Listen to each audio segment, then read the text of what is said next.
और अब आपको सीधे लिए चलते हैं जहां पर डॉक्टर भीमराव अंबेडकर की जयंती पर सीएम योगी आदित्यनाथ वर्चुअली संबोधित कर रहे हैं। क्या कुछ कह रहे हैं, सुन लेते हैं। जयंती का दिन है और इस अवसर पर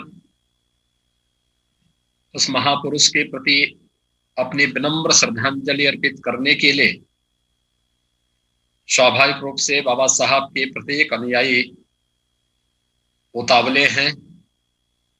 मैं इस अवसर पर प्रदेश शासन की ओर से बाबा साहब डॉक्टर भीमराव अंबेडकर जी की स्मृतियों को नमन करते हुए उन्हें विनम्र श्रद्धांजलि अर्पित करता हूं।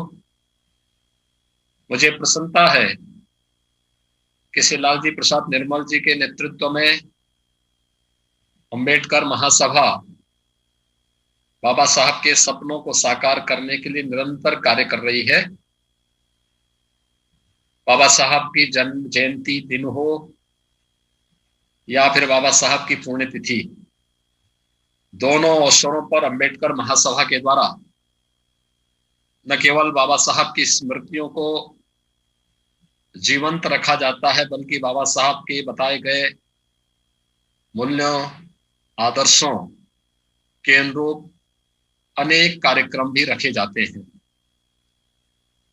वर्तमान में पूरी दुनिया कोरोना महामारी से त्रस्त है और कोरोना महामारी के कारण संक्रमण की तीव्रता के को ध्यान में रख करके अंबेडकर महासभा ने आज का एक कार्यक्रम वर्चुअली रखा है।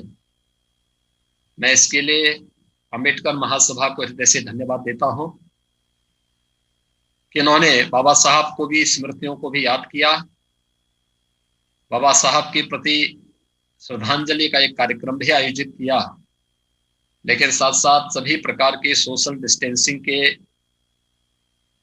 कोविड गाइडलाइन का भी पालन करते हुए संक्रमण की चेन को तोड़ने के लिए हर संभव प्रयास कर रहे हैं।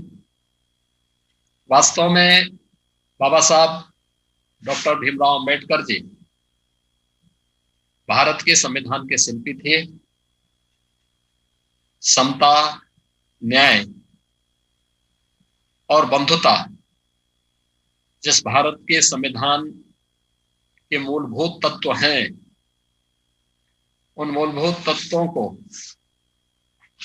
भारत के प्रत्येक नागरिक के लिए सर्वसुलभ कराने के लिए ही पिछले 6.25 वर्ष से प्रधानमंत्री मोदी जी के नेतृत्व में भारत की सरकार और पिछले 4 वर्षों से उत्तर प्रदेश की सरकार निरंतर कार्य कर रही है। बिना भेदभाव के हर नागरिक को घर मिलना,